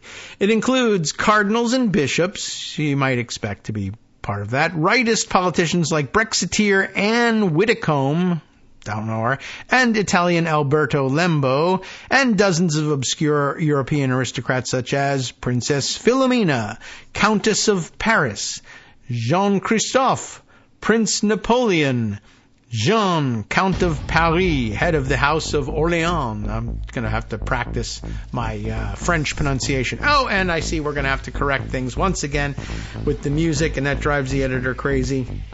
All right, and third break is off. Okay, who else, by the way? I'll throw in a couple more aristocrats. Princess Marie-Therese von Hohenberg, great-granddaughter of Archduke Franz Ferdinand. That guy did not make out well. And Prince Laurent of Belgium. Fantastic lineup. We'll be right back. Hi, everybody. It's me, David Waldman. Yes, the same guy who interrupts you all the time. Interrupting you one more time just to tell you again, another reminder that your contributions are what keep this show on the air, and Patreon.com, Patreon.com, is still among the easiest ways to make the sustaining subscription donations that keep us afloat. Are you ready for the pep talk about how our Patreon campaign is still going strong and growing? Well, too bad. Yeah, the plain fact is we actually are headed in the wrong direction, and whereas we once had about 175 monthly patrons, we're now actually down below 150. Time to recruit some more. Not exactly the kind of news I wanted to share, but there it is. For those of you in a position to support the show, Patreon.com does make it easy to make those secure, recurring monthly contributions to do so. Patreon.com/KagroX gets you straight to our donation page. We've been through a lot together. The worst of the pandemic, we hope. The worst of the insurrection, we hope. So go ahead and treat yourself. You don't need an excuse. Give yourself the gift of a little something you enjoy in life. Support the show. And of course, if you happen to prefer using PayPal or even the Square Cash app, we're up and running on those options too. So thanks again, everyone, for all your support. We couldn't, or at least shouldn't, do it without you. Hope you'll be on board soon too. Thanks for all your support. All right, welcome back now to the Kagro in the Morning Show here on Netroots Radio. Can you believe this lineup of people we're having to read through here? The lesser royals and nobles all involved in this thing. Everybody's got a funky name, and that's what makes it so fun. Where we left off after reading this list of Constantinian knights and dames, including cardinals and bishops, which again, makes some sense, but I guess if you're running around as a prince or princess of a deposed lineage, you take any sort of cosplay you can get, and it seems like fun. And so, knighthood, sure, I'll take it. Why not? Does it mean anything? I don't know. But does it mean anything now in the context of one of these lunatics taking over the United States of America? Maybe. Guess so. Prince Carlo's wife, Camilla, president of Influencer Awards Monaco, another one of the billionaires who set themselves up as awarding stuff to people now. Because I guess, if you have enough money, you can just do that. What do you like? What do you want to be in life? I want to be an influencer. Well, you're not one, because no one knows who you are and no one cares about you and no one relates to you, Princess Camilla. Well, then I will give out awards to influencers. I will influence who gets recognized as an influencer. That is still something that's available to you. Well, this is interesting. So Camilla, president of Influencer Awards Monaco, among other philanthropic and society positions. I don't know whether that's supposed to be a philanthropic position, influencer awards, but who knows? I mean, maybe she gives it out to people who influence helping the homeless. I have no idea. Well, she was embroiled in a long-running inheritance feud with her family. Can't tell if there's any good guys in that one. Her father, Camillo Crociani, was president of the Italian weapons manufacturing giant Finmeccanica. Yeah, I guess so. Finmeccanica makes some sense, right? Italian spelling, please. I'm stuck with this one. So this is, by the way, her father. So he's a big deal in gun manufacturing and presumably a billionaire in his own right. She then rides the I'm already wealthy and I'm moving in these circles thing to meeting and then marrying Prince Carlo. Prince Carlo has his own deal going on. His wife comes to the partnership with her own family connections and wealth. Her dad, a weapons manufacturer who fled an arrest warrant to Mexico in the 70s under investigation in a Lockheed bribery case. Well, he managed to maintain control of a different weapons company, which Camilla and her mother inherited and recently sold for $200 million to the now renamed weapons company that her father once ran. So there's no consequences for these people ever for anything, I guess, is the upshot of all this. During this family feud, Camilla of Bourbon, Two Sicilies, and her mother were accused of moving 7 pieces from the family's art collection to a storage facility in Miami. The artwork was shipped in November of 2017, a few weeks after Alito was knighted. I imagine, where are you going with this? Your Honor, if you'll please indulge us, we'll get to the relevance in just a few minutes. Get to it, counsel. All right. So during this family feud, Camilla and her mom move art to Miami. The artwork moved. It was shipped in November of 2017, a few weeks after Alito was knighted. A Jersey court, not New Jersey, the island, Jersey, court later held them in contempt for concealing assets. I think island of Jersey. While in Miami, the Bourbon Two Sicilies family paid a visit to then President Trump at Perva-Lago. Why not? In 2020, Camilla narrowly... I'm just pondering. I'm wondering if you're like European nobility wealthy, right? Living in castles and whatnot. When you visit Mar-a-Lago, do you go, gorgeous, I wish our castle was like this? Or do you say, I don't know, every place I go looks like this? Or do you say, oh, gross, this is a disgusting, I don't know. I'm not certain what you, I mean, if you live in, Rococo decorated castles and villas, maybe you're like, no, this is similar. Or are you like, no, the quality of the European art is so beautiful, while it's American crap? I don't know. They're French for some reason. I'm making them French when they're clearly Italian. But anyway, hey, so you learned about how Camilla's dad narrowly avoided jail by absconding to Mexico. It turns out that in 2020, Camilla narrowly avoided jail in Jersey after a court ruled that she had hidden $66 million in art, well, a $66 million Gauguin, and fined her 2 million euros. So, hey, I wonder where they got all this crazy art from, something World War II, still dealing with Nazis, etc. In September, she put a Van Gogh up for auction in Hong Kong at a price that shattered previous records for Western art in Asia. Bourbon Two Sicilies supporters are monarchists with a history of links to the American right going back to the Confederacy, which I thought we beat, but I guess we didn't, as it turns out. Some of their supporters even fought for the South in the Civil War, finding a common cause with the slavers whose way of life in the North was destroying. The alliance is so strong that some neo-Bourbons fly the Confederate flag, sharing with the American South the grievance of having lost to the Northern powers. One of the movement leaders wears a Confederate flag pin on his lapel alongside the Bourbon Two Sicilies flags. These guys love flags, like Alito.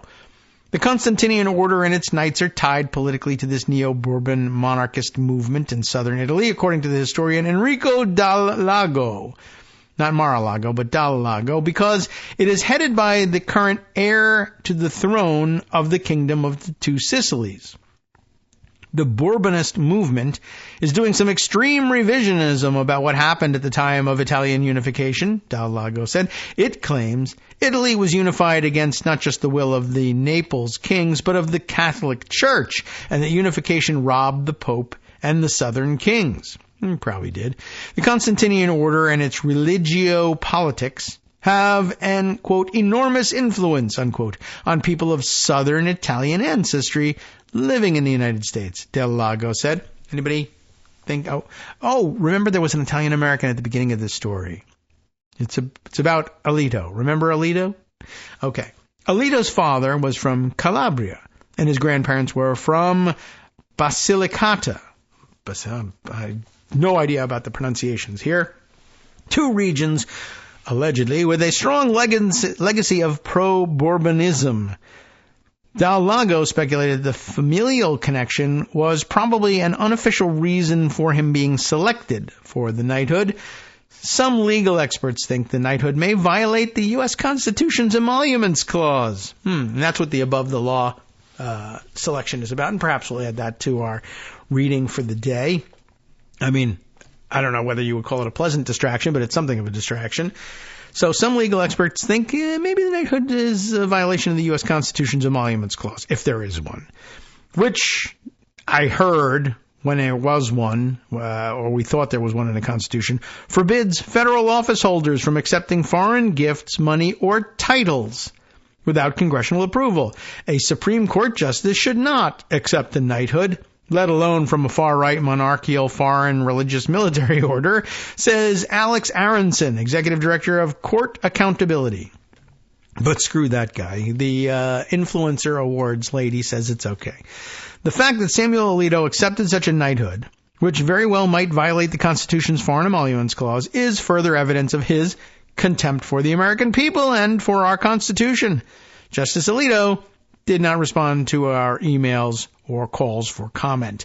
So thanks, Nina, for bringing that one to our attention. The above the law approach to this one, let's add it. As we started out reading before, Joe Patrice says Sam Alito got knighted, just like the Founding Fathers explicitly made unconstitutional.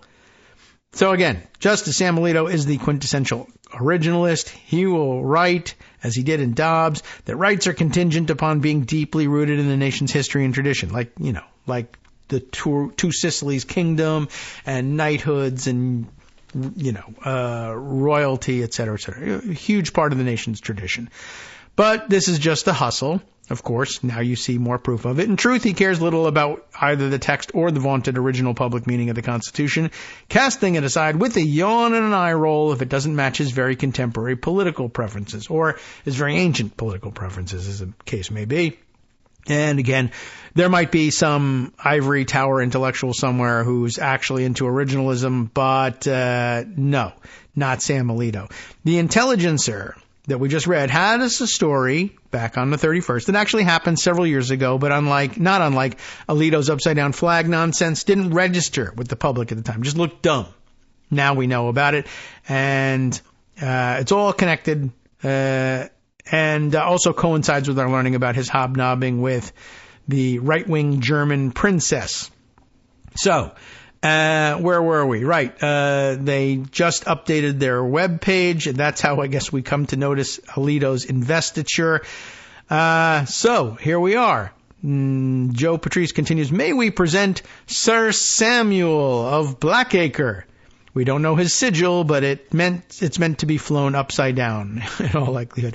Blackacre, by the way. Why Sir Samuel Alito of Blackacre? Blackacre, a well-known legal trope, like in teaching legal, in law school and in articles that we read on our way through.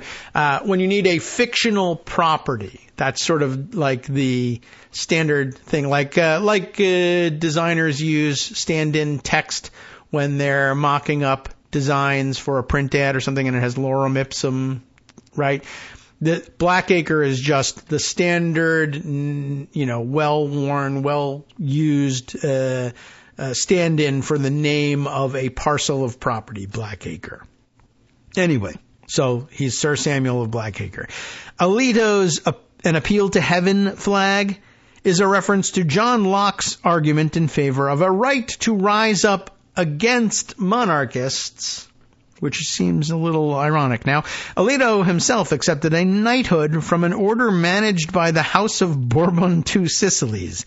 The Grand Prefect of the Order's son is a pretender to the imperial throne of France. Guys, I'm starting to think Alito doesn't even understand the history he haphazardly quotes. Did the framers have anything at all, by any chance, to say about the idea of European nobles granting titles to American government officials? You know, since they just fought a war of independence from a royal superpower on the strength of Enlightenment philosophy. Indeed, they did.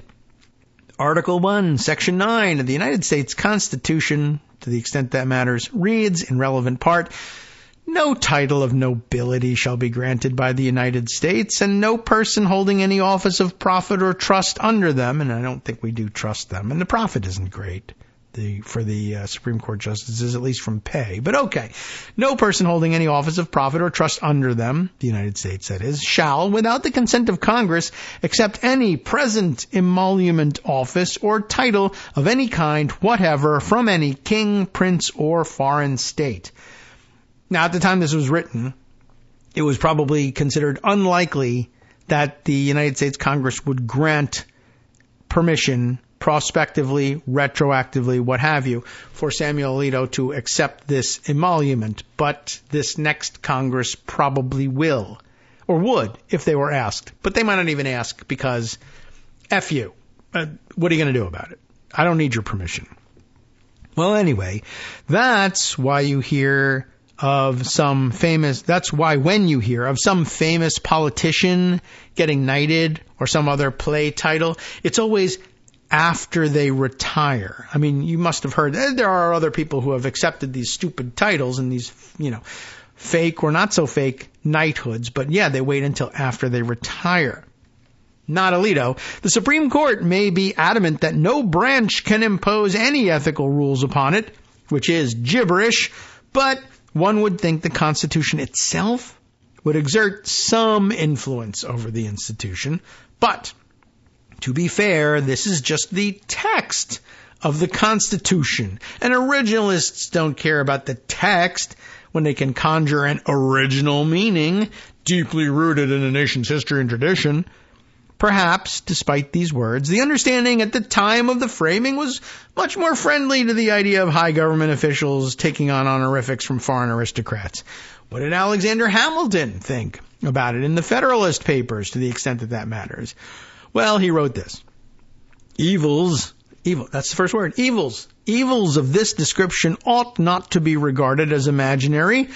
One of the weak sides of republics, among their numerous advantages, is that they afford too easy an inlet of foreign corruption. I don't know if you've heard any stories of foreign corruption here in the United States lately, but there is that. Well, an hereditary monarch, though often disposed to sacrifice his subjects to his ambition, has so great a personal interest in the government and in the external glory of the nation that it is not easy for a foreign power to give him, the monarch, an equivalent for what he would sacrifice by treachery to the state. In other words, it's just hard to bribe a king from outside the country anyway. It's hard for one country's monarch to say, I'll give you something worth more than what you're giving up as king of your own country to do my bidding. That just, it's a lot harder to make it work. But the world has accordingly been witness to few examples of this species of royal prostitution, though there have been abundant specimens of every other kind. Royal prostitution more or less sums it up. He then, back to Hamilton here, right? He then added, this isn't back to Hamilton. We're done with the Hamilton.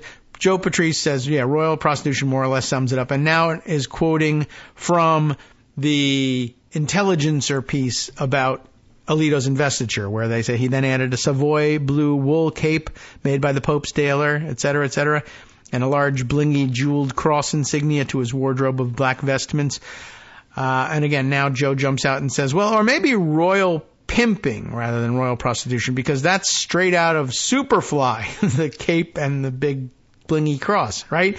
Then an embedded tweet here from Mike Sachs Esquire, How he identifies himself here. Who is Mike Sachs? Senior advisor at Court Accountability, who was quoted in the other piece, saying, I don't think getting yourself an arguably unconstitutional foreign title from the Bourbons was what your admirers meant when they called you the Burkean justice, but you do you, Knight Sam.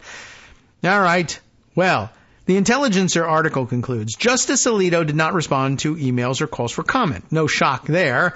Alito has two modes when confronted with criticism or the hint of accountability: refuse to acknowledge it as someone above the law, and preemptively and clumsily whine about it to the Wall Street Journal. Since we've not seen a new Wall Street Journal opinion piece, he's opting for the former.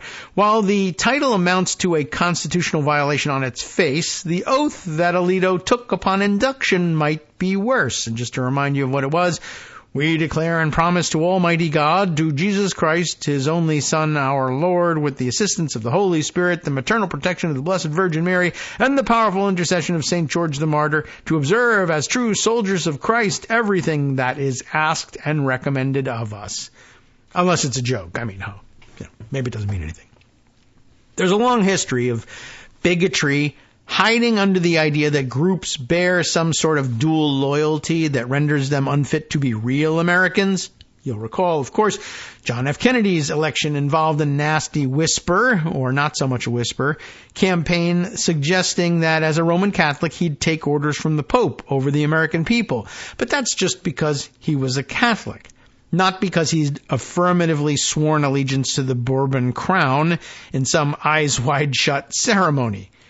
Alito would probably say this is no big deal because his knighthood is mostly play acting, and he's not going to be called upon to legally bail out the Bourbons anytime soon, which is probably true, but not the point. Knighthood was already a joke at the nation's founding, and the framers still saw fit to include this language. No one was donning a suit of armor anymore, but the title still held symbolic weight. In fact, as the Hamilton passage notes, they were worried more about fundamentally meaningless titles because officials in a republic can be swayed for so little. The framers sought to protect against the idea that the nation's democratic ideals and frontier ethic could be sold cheap, even if the transaction never gave rise to some Munchanian candidate rather than Manchurian candidate. Okay? They just feared foreign influence bribing a vain, petty official with a fancy, if meaningless, title. It took them a couple centuries, but the aristocrats, ladies and gentlemen, the aristocrats definitely found their man. How do you like that? Well, not that it'll be held against him in any way, shape, or form, but it was interesting to note and belongs as part of the record. All right, what else shall I read you? I'm going to save stuff for later in the week as well, probably some more Russia connection stuff as we absorb what happened. But this looked like an interesting piece and might fit into the order of the day. From Mother Jones, Anna Merlan, M-E-R-L-A-N, who reported this piece under the title, The Men Who Swallowed Everything. What are we talking about here? This campaign season, some of America's richest people promoted and even seemed to believe ludicrous hoaxes. What is going on here? It's very true. It happens quite a lot. Something unusual happened the other week when podcasting megastar Joe Rogan sat down with Ohio Senator and Republican Vice Presidential candidate J.D. Vance. In the midst of the conversation about abortion, Vance claimed that liberal women publicly celebrate terminating their pregnancies with elaborate displays on social media. They're baking birthday cakes and posting about it, he declared. Unusually, Rogan actually pushed back. I think there's very few people who are celebrating, he responded. That was like the most sensible thing I've ever heard him say. This basic fact-checking, a brief display of a bare minimum basement level of common sense, was not only rare for Rogan, but it was rare in an election season where some of the country's richest and most powerful men have relentlessly promoted hoaxes, politically charged lies, and conspiracy theories of varying degrees of absurdity. That addled tendency was on full display at other moments in Vance's interview with Rogan, with the two agreeing that teens are transitioning genders or becoming non-binary to get into Harvard or Yale, and to reject their white privilege. Vance also nudged into anti-vaccine territory, claiming he'd become red-pilled on the whole vax thing after 2 days of illness following a shot, which is something that actually kind of frequently happens when you get a live culture virus or something. It has certainly happened a lot with the COVID thing. People felt sick for a little while, but then didn't get COVID. But, you know, I felt the thing, and so therefore, yada, yada. Okay. Well, I guess I'll just stick to the script here for now, as there's a million thoughts swirling in my head. But if there's one salient feature of the 2024 election, it's that rich people, rich men particularly, and even more particularly ones who support Donald Trump's re-election campaign, fell for things at a previously unimaginable rate. Separate from simply supporting Trump or advancing right-wing talking points, they promoted ideas and stories that almost no reasonable person could possibly believe. Cartoonish lies, absurd leaps of logic, and clearly fake documents. But of course, these guys think they're the smartest people in the world. And I will say, if you were, like say Elon Musk, and you just did whatever the F you wanted, whenever the F you wanted to, and were still able to convince the board of Tesla to give you, or was it Tesla? SpaceX? Tesla, I think, give you a $55 billion bonus, I guess you'd have to guess that you would consider yourself the smartest person in the world. Right? I mean, I guess to some extent, that certainly worked out well. Well, anyway, that's not the one we're talking about at the moment. Take billionaire hedge fund manager Bill Ackman instead, who spent days this fall promoting a ludicrous conspiracy theory that an ABC News whistleblower had emerged to prove the presidential debate that the channel hosted had been rigged for Kamala Harris. The hoax was promulgated by a Twitter user calling himself Black Insurrectionist, who, by the way, turned out to be white, but who pushed a typo-filled, quote, affidavit from the, quote, whistleblower that it appeared he had written himself. You just forge your own documents now. You can forge electoral votes. You can forge anything. Later, the poster tried to promote even more lurid and clearly fake sexual assault claims against Tim Walz before apparently deleting his account entirely. When the Associated Press tracked down the person behind Black Insurrectionist, he turned out to be a white serial fraudster in upstate New York. But, billionaires who were the smartest people in the world all believed it anyway. Isn't that something? Ackman hasn't publicly commented on Palmer's unmasking and did not respond to multiple requests for comment. He did, weeks after promoting the ABC whistleblower story, eventually allow that it was, quote, pretty clear that it had turned out to be false. But he immediately pivoted to join Trump and others in accusing CBS News of misleadingly editing an interview with Kamala Harris, calling an FCC complaint filed against the network by a right-wing law firm irrefutable. We'll see whether it gets refuted in court or not. Ackman, of course, wasn't alone in pushing such false or flimsy notions. And I think we all remember Ackman as being, isn't he like a Harvard Board of Trustees member who totally bought into the line that the Harvard president had in fact committed plagiarism when it was pretty clear that she had not. Nonetheless, she was ousted. Ackman wasn't alone in pushing such false or flimsy notions, as The Atlantic noted. Other Trump-loving venture capitalists spend unimaginable amounts of time on Twitter. If there's a contagious disease at work here, a mind virus perhaps you might say, the site would be where they caught it, pumping out endless qualities of suspicion and unsourced claims. For example, Sean McGuire of Sequoia Capital, that's like a big-time thing, publicly backed Donald Trump this spring, then went all in on voter fraud allegations, reposting texts a, quote, general contractor friend, unquote, sent him, claiming, quote, hundreds of ballots had been mailed to a vacant house where he worked on in 2020. McGuire speculated that the ballots had been sent there so that Antifa could do voter fraud. Earlier this year, after the July assassination attempt against Donald Trump, don't think too wistfully about that one if you can help it, he speculated that the shooter, quote, will almost certainly be discovered to be a member, unquote, of Antifa. The shooter, of course, turned out to be a 20-year-old registered Republican, But hey, never mind any of that. And, of course, there was the richest of the rich men and the one most willing to repeat lies of any variety, Elon Musk. Turned himself into a one-man conveyor belt for false claims, especially election disinformation, and endless false claims about illegal immigration and undocumented people voting. He also reposted McGuire's ballots post, adding, anyone else seeing this sort of thing?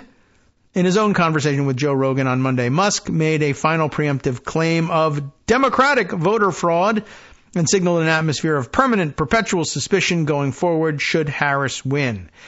Everything they accuse Trump of, they are guilty of. Where have I heard that before? He said, if Trump doesn't win, this will be the last real election in America. And if the big government Kamala puppet machine wins, they will legalize the illegals in the swing states. There will be no swing states. Every election going forward will be a guaranteed Democrat win.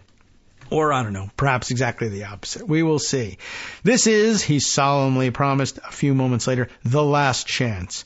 With all of these very rich men, of course, there is a basic unanswerable question. How much of these ideas they actually believe and how much they repeat simply because they think it'll help Donald Trump, or at least could cloud a potential Harris win. In the end, though, it doesn't really matter.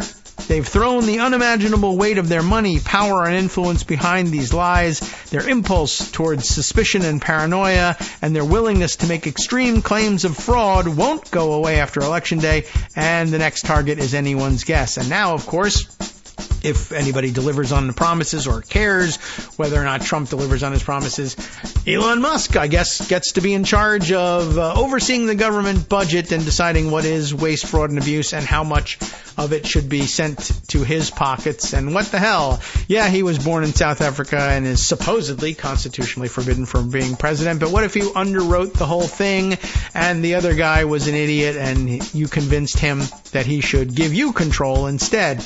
Maybe you're president despite the appearances and the prohibitions of the Constitution, if they still mean anything. I don't know. Well, there's a lot to explore. And for now, there still exists permission to explore it. So we'll be back tomorrow. In the meantime, do stay tuned. Justice Putnam will give you his view of things and events of the day next on the West Coast Cookbook and Speakeasy right here on the Still Around Netroots Radio. From netrootsradio.com. You have been listening to Kagro in the Morning with David Waldman. Justice has some other directions to explore. Terry Kennedy has a warning about her brother RFK Jr. and Trump. And on the rest of the menu, the 10th Circuit Court of Appeals ruled that a Colorado law raising the age to purchase a gun from 18 to 21 can take effect while the legal battles over it continues. We'll see whether that holds in the next administration.